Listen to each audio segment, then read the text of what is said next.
अस्सलाम वालेकुम स्टूडेंट, उम्मीद करता हूँ आप सब खैर खैरियत से होंगे। तो बेटा स्टार्ट करते हैं। आज का जो हमारा टॉपिक है वो है इंटीग्रिटी कॉन्स्ट्रेंट।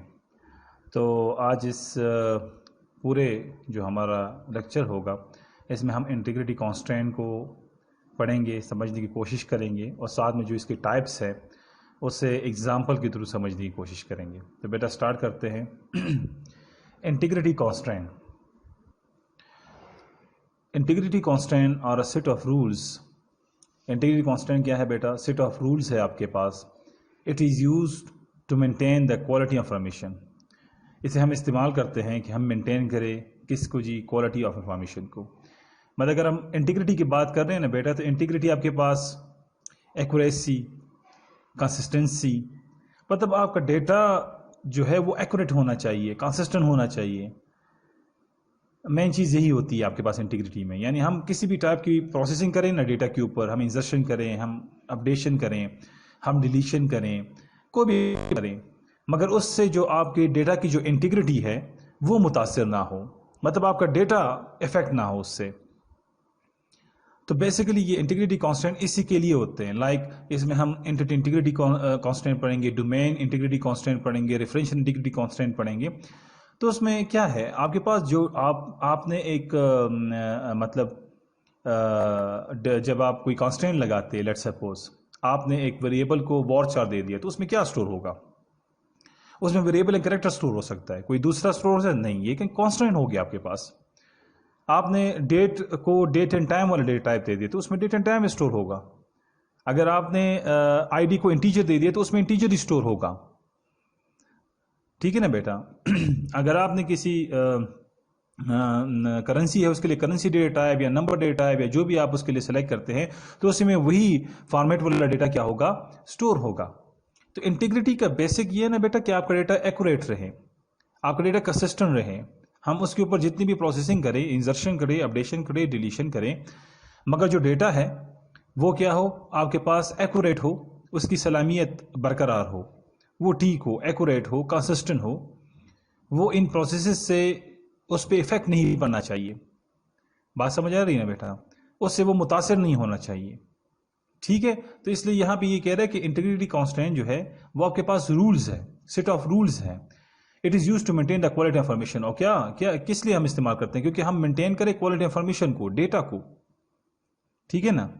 फिर क्या है जी? इंटीग्रिटी कांस्टेंट इंश्योर करवाते हैं आपको that the data insertion, updation and other processing have to be perform in such a way that data integrity is not affected. मतलब डेटा इंसर्शन और अपडेशन और जो भी प्रोसेसिंग हो रही है, इस तरह हम उसे परफॉर्म करें कि उससे जो डेटा की इंटीग्रिटी है वो इफेक्ट ना हो। तो फिर उसमें कुछ रूल्स है जो आगे हम पढ़ने वाले हैं। उसी रूल्स को अगर हम फॉलो करेंगे तो फिर हमारे पास ये तमाम प्रोसेसिंग होंगे, मगर जो डेटा है, जो डेटा की जो इंटीग्रिटी है, ठीक है ना बेटा, वो इफेक्ट नहीं होगी। डेटा की इंटीग्रिटी मतलब मैंने आपको बता दिया, एक्यूरेसी, एक्यूरेटनेस, कंप्लीटनेस, कंसिस्टेंसी। ठीक है ना बेटा? ये तमाम बातें हैं। तो मतलब हम इस तरह अगर ये प्रोसेसेस इस तरह के परफॉर्म करें कि जिससे हमारी क्या हो बेटा? डेटा इंटीग्रिटी जो है वो इफेक्ट ना हो। Thus, integrity constant is used to guard against accidental damage of database. और जो इंटीग्रिटी कांस्टेंट है वो एज अ गार्ड, जो एज अ जो कि डिफेंस कर रहे हैं उसकी, जो एक्सीडेंटल डैमेज होता है डेटाबेस को, गार्ड्स हैं। ठीक है ना बेटा? जो उसको बचा रहे हैं, उसे एक्सीडेंटल डैमेज से डेटाबेस को बचा रहे हैं। तो वो कांस्टेंट्स जो कि जो हम आगे पढ़ेंगे, वो कांस्टेंट क्या है? वो कांस्टेंट एज अ गार्ड काम करते हैं, वो बचाते हैं डेटाबेस को एक्सीडेंटल डैमेज से। बात समझ आ रही है बेटा?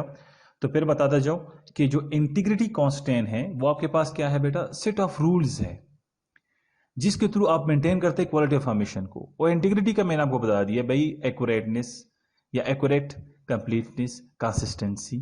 ठीक है ना बेटा? तो हम जो भी ऑपरेशन परफॉर्म करें डेटाबेस पे, मगर उससे हमारे डेटा की इंटीग्रिटी इफेक्ट ना हो। ख्वाह वो इंसर्शन हम कर रहे हैं, ख्वाह वो अपडेशन हम कर रहे हैं, ख्वाह वो हम जो भी प्रोसेस डिलीशन कर रहे हैं, जो भी कर रहे हैं, ठीक है ना, मगर उससे जो हमारे डेटा की इंटीग्रिटी है वो इफेक्ट ना हो। तो इसलिए जो हमारे पास इंटीग्रिटी कॉन्स्ट्रेंट है वो एज अ गार्ड काम करते हैं और प्रोटेक्ट करते हैं प्रोटेक्ट करते हैं किस चीज को, डेटाबेस को एक्सीडेंटल डैमेज से, ठीक है ना, प्रोटेक्ट करते हैं डेटाबेस को एक्सीडेंटल डैमेज से, ठीक है ना बेटा। तो ये हमारे पास हो गए इंटीग्रिटी कॉन्स्ट्रेंट, ठीक है बेटा। अच्छा जी, आगे हम इसके टाइप्स देखें।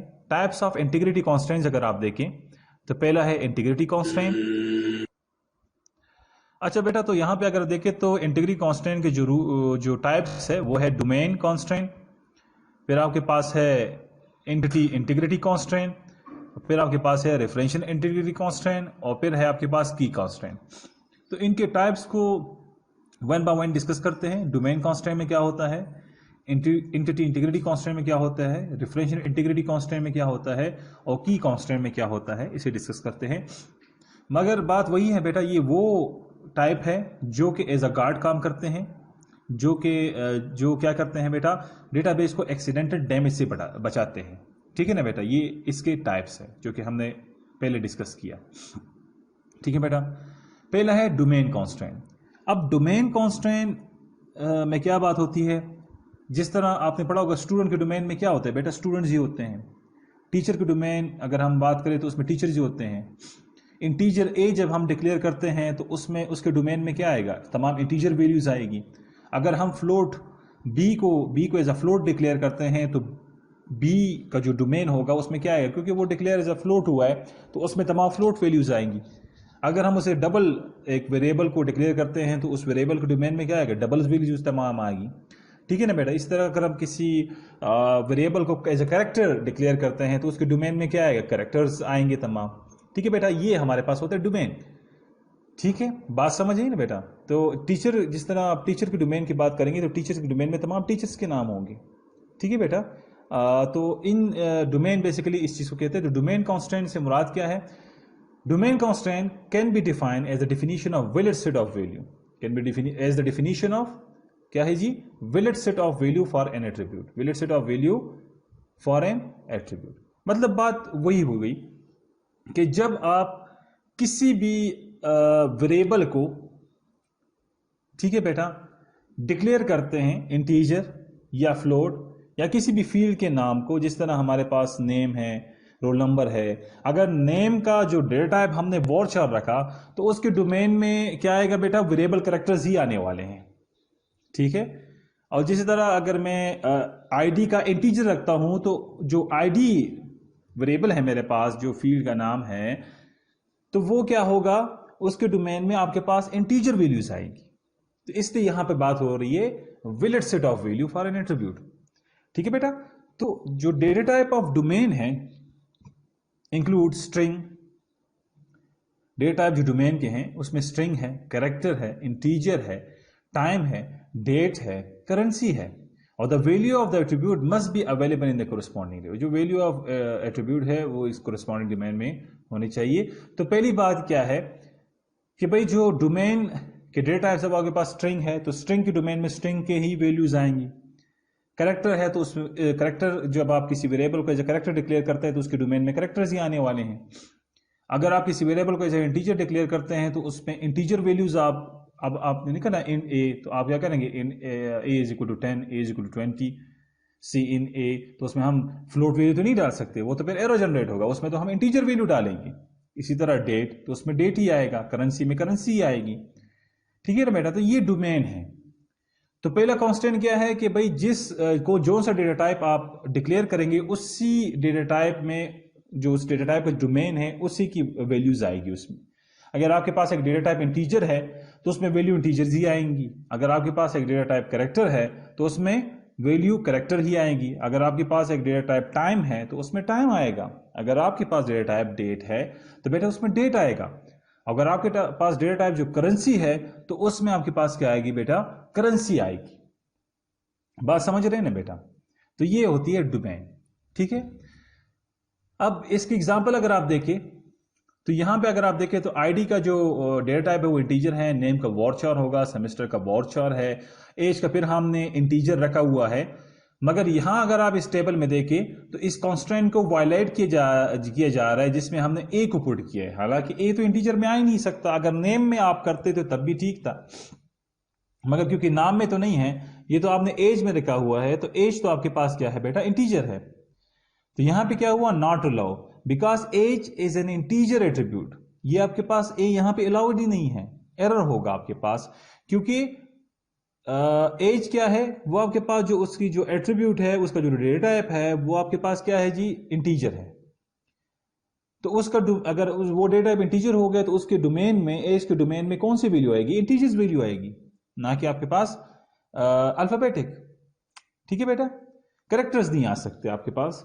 तो यहां पे एक करेक्टर आपने पुट किया है, जिसकी वजह से इस ये क्या कह रहा है कि ये अलाउ नहीं है। इस सेमेस्टर, ठीक है बेटा, नेम, अब नेम में आप 1 2 3 लिखे तो अलाउ नहीं है, क्योंकि वो आपके पास वॉरचार है। आप ABC लिखे अलाउ नहीं है। ठीक है बेटा, तो जो सा डेटा टाइप आपने डिक्लेयर किया होगा, उसी एट्रीब्यूट में, उसी फील्ड में वही वैल्यूज आएंगी। बात समझ रहे हैं ना बेटा? तो डोमेन कॉन्स्टेंट आपको क्लियर हो चुका होगा। ठीक है बेटा, तो C++ के थ्रू भी मैंने आपको समझाया, प्रोग्राम में भी यही होता है कि आप किसी वेरिएबल को एज जब इंटीजर डिक्लेयर करते हैं बेटा, तो उसमें इंटीजर वैल्यूज आप इनपुट करते हैं, उसी को आप आउटपुट करते हैं।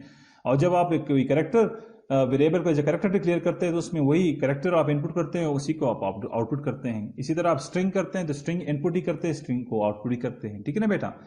तो यही चीज आपके पास डेटाबेस में भी है, क्योंकि डेटा टाइप जो है वो आपके पास यहां पर भी यूज हो रहे हैं, ये भी स्ट्रक्चर क्वेरी लैंग्वेज है। तो जो सा डेटा टाइप आपने डिक्लेयर किया होगा, उसी डेटा टाइप की वैल्यू उसके रिकॉर्ड में आएगी। हालांकि उसके बगैर अगर आप कोई इंसर्ट करेंगे तो आपके पास क्या होगा जी, अलाउ नहीं होगा, एरर जनरेट होगा कि भाई ये अलाउ नहीं है। ठीक है, next thing, entity integrity constant. जो आपके पास अब देखिए एंटिटी की बात आ गई, ठीक है ना, और उसके ऊपर इंटीग्रिटी कांस्टेंट है। तो एंटिटी, क्योंकि टेबल का नाम आपके पास हो स्टूडेंट या एम्प्लॉय, ठीक है, तो entity, the entity integrity constant state that primary key value can not be null. ये बड़ी सिंपल एक कांस्टेंट है। मतलब टेबल, एक स्टूडेंट टेबल है और उसमें आपने एक प्राइमरी की बनाई है स्टूडेंट आईडी, तो वो बेटा आपके पास नल नहीं होनी चाहिए। और ये तो हमने बताया था कि आप प्राइमरी की कांस्टेंट जिस एट्रीब्यूट के ऊपर लगाएंगे तो उसमें आपके पास नल वैल्यू नहीं आ सकती। बात समझ रहे हैं ना बेटा? तो एंटिटी इंटीग्रिटी जो कांस्टेंट है, state that the primary key value can not be null, कि उसमें आपके पास अगर एम्प्लॉय का टेबल है तो इसमें एम्प्लॉय आईडी जो है प्राइमरी की है, तो एम्प्लॉय आईडी में नल वैल्यू नहीं होनी चाहिए। ठीक है, अगर आपके पास स्टूडेंट टेबल है तो उसमें स्टूडेंट आईडी प्राइमरी की आपने बनाई, तो उस स्टूडेंट आईडी में नल वैल्यू नहीं होनी चाहिए। ठीक है ना बेटा? इसके अलावा आप जो से टेबल बनाए उसमें अगर आप प्राइमरी की बनाते जाए तो प्राइमरी की में जो पहली बात है एंटिटी इंटीग्रिटी कांस्टेंट की, प्राइमरी की में आपके पास नल वैल्यू नहीं होनी चाहिए। ये हम प्राइमरी की में भी पढ़ चुके हैं, प्राइमरी की के अपने कांस्टेंट में भी ये बात हम पढ़ चुके हैं कि प्राइमरी की आपके पास नल वैल्यू कंटेन नहीं करती। This is because the primary key value is used to identify individual row. Primary key value जो है क्या करता है, आइडेंटिफाई करता है इंडिविजुअल रो को, पूरे रिकॉर्ड को नहीं, इंडिविजुअल रो को आइडेंटिफाई करता है। जिस तरह आप ID1, तो ID1 वेयर मैंने कहा select student name from customer where ID equal to 2, तो 2 के ऊपर जो स्टूडेंट पड़ा होगा उसका नाम ही आएगा। ठीक है ना? फिर मैंने कहा कि select student name from student table, sorry customer not student table, where student ID equal to 3, तो स्टूडेंट ID 3 के ऊपर जो स्टूडेंट पड़ा होगा सिर्फ उसका नाम आएगा। ठीक है ना? In relation if the primary key has a null value then we can not identify those row. अगर ID 3 जो है, ID 3 उसमें वैल्यू नहीं आगे रिकॉर्ड मौजूद है, तो मेरा फिल्टर तो काम नहीं करेगा, मैं उस रो को आइडेंटिफाई नहीं कर सकता, क्योंकि प्राइमरी की के थ्रू ही हम किसी रो को आइडेंटिफाई करते हैं, रिकॉर्ड को गेट करते हैं, फेचिंग करते हैं। ठीक है ना? अगर प्राइमरी की वैल्यू ही नल है तो फिर हम एक्सेस किस तरह करेंगे रिकॉर्ड को, हम किस तरह एक रिकॉर्ड को आइडेंटिफाई करेंगे? ठीक है ना बेटा? तो यहां पे जो इंपॉर्टेंट बात है वो ये है एंटिटी इंटीग्रिटी कांस्टेंट में कि आपके पास प्राइमरी की जो वैल्यू है वो नल नहीं होनी चाहिए। ठीक है, फिर क्या है, a table contain a null value other than the primary key field. Contain null value, primary key field के बगैर वो नल वैल्यू कंटेन कर सकता है, वो भी चाहिए कि ना हो, मगर बाज़ औक़ात आ जाते हैं तो इसका बगैर वो नल वैल्यू कंटेन कर सकते हैं। मगर प्राइमरी की जो फील्ड है वो उसमें अलाउ नहीं है कि आप कोई नल वैल्यू रखें। ठीक है बेटा, क्योंकि फिर आप किसी रिकॉर्ड को आइडेंटिफाई नहीं कर सकते। तो इसके लिए मैंडेटरी है कि आप प्राइमरी की जो वैल्यू हो वो नल ना हो। ठीक है बेटा, तो एंटिटी इंटीग्रिटी कांस्टेंट पे इंशाल्लाह आपको समझ आ चुकी होगी। हम इसके एग्जांपल पे मूव करते हैं। एंटिटी इंटीग्रिटी कांस्टेंट में अगर आप देखें तो employee ID, employee name, salary. अब जेक 142,164, अब यहां पे क्या है बेटा, नल है, तो not allowed as primary key can not contain null value, ये अलाउ ही नहीं है। अब देखिए मैं आपके लिए एग्जांपल रखता हूं कि सेलेक्ट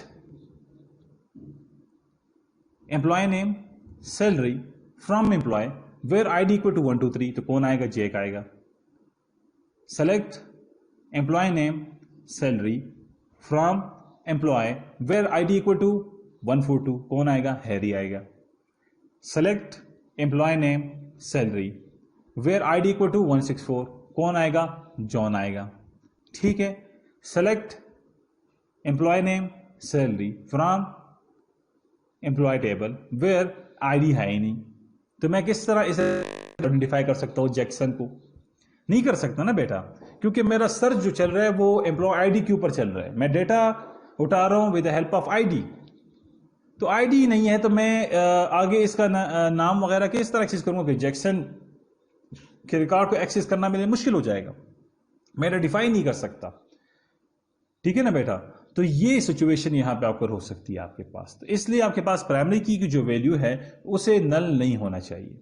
बात समझ रहे हैं ना बेटा, प्राइमरी की जो वैल्यू है वो आपके पास क्या नहीं होनी चाहिए, आपके पास नल नहीं होनी चाहिए। ठीक है, तो यहां तक आपको समझ आ चुकी होगी। मूव करते हैं रेफरेंशियल इंटीग्रिटी कांस्टेंट के ऊपर।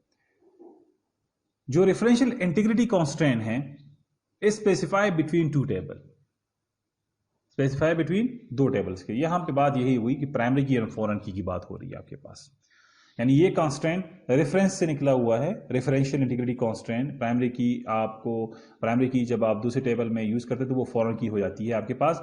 ठीक है ना बेटा, तो इसमें जो कांस्टेंट यूज होता है वो होता है रेफरेंशियल इंटीग्रिटी कांस्टेंट, और जो कि बहुत इंपॉर्टेंट, क्योंकि जब आप रिलेशन बनाते हैं 1 to 1 का, 1 to many का, तो एक्चुअली तो वहां पे कोई ऑप्शन तो नहीं होती ना 1 to 1 और 1 to many का। जब आप बनाते हैं आपको खुद ही आइडिया हो जाता है कि यार ये रिलेशन 1 to many है और ये रिलेशन 1 to 1 है। इंशाल्लाह हम प्रैक्टिकल करेंगे, आपको समझ आ जाएगी उसकी। मगर यहां पे अगर आप देखें तो रेफरेंशियल जो इंटीग्रिटी कांस्टेंट है वो वर्क करता है मतलब प्राइमरी की और फॉरेन की के ऊपर। इन रेफरेंशियल इंटीग्रिटी कांस्टेंट, जो रेफरेंशियल इंटीग्रिटी कांस्टेंट है आपके पास, if a foreign key in table 1, और जो फॉरेन की जब आपके पास टेबल 1 में है, refer to the primary key of table 2, और जो रिफर कर रही है प्राइमरी की ऑफ टेबल 2, मतलब स्टूडेंट आईडी आपके पास टेबल 2 में है, वही स्टूडेंट आईडी आपने टेबल 1 में यूज की है, foreign key, then every value of foreign key in table 1 must be नल।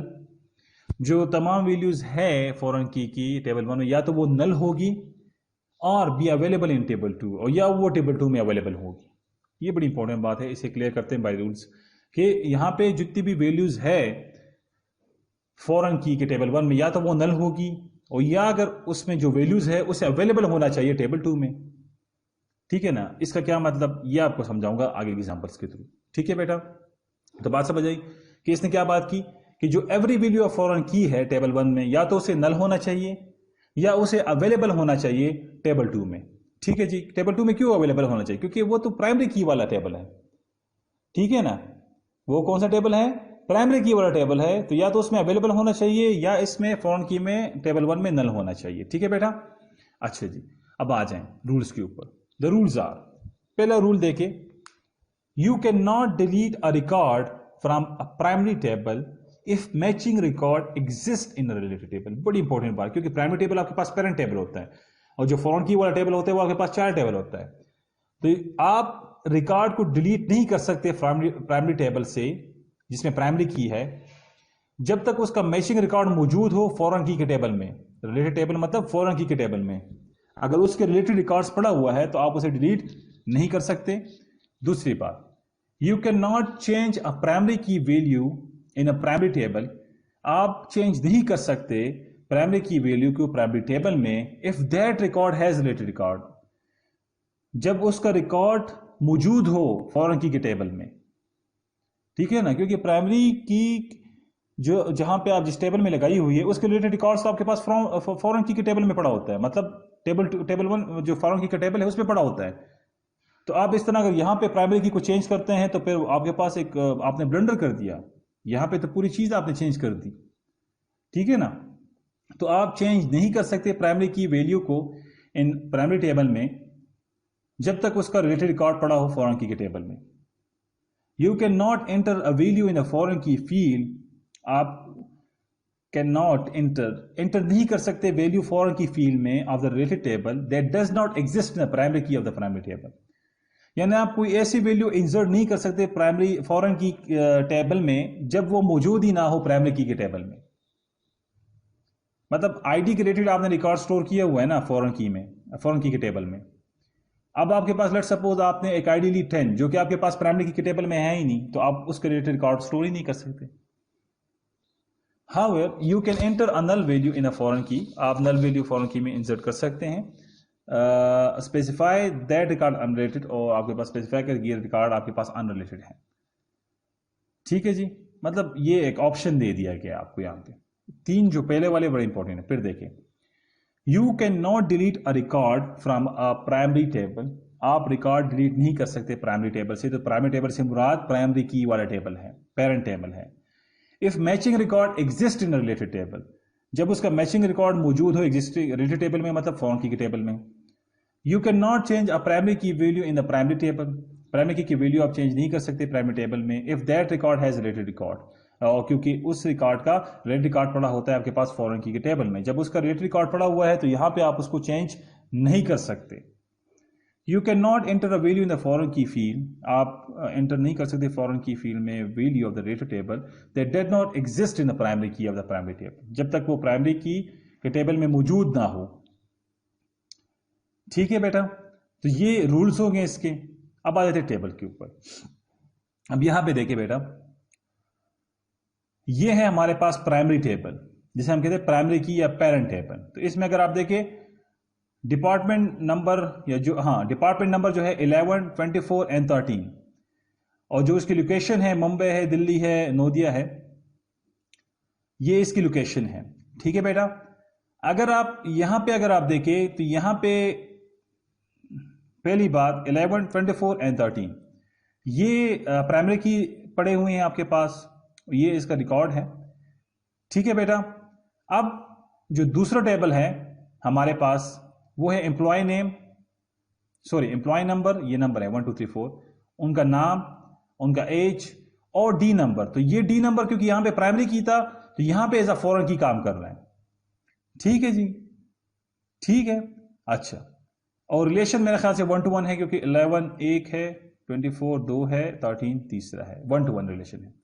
फिर अगर आप यहां पे देखिए तो यहां पे 11 है, ठीक है बेटा, उसका लोकेशन मुंबई है, और 11 के रिलेटेड कार्ड देखिए एम्प्लॉय का, क्योंकि रिलेशन बनी हुई है ना।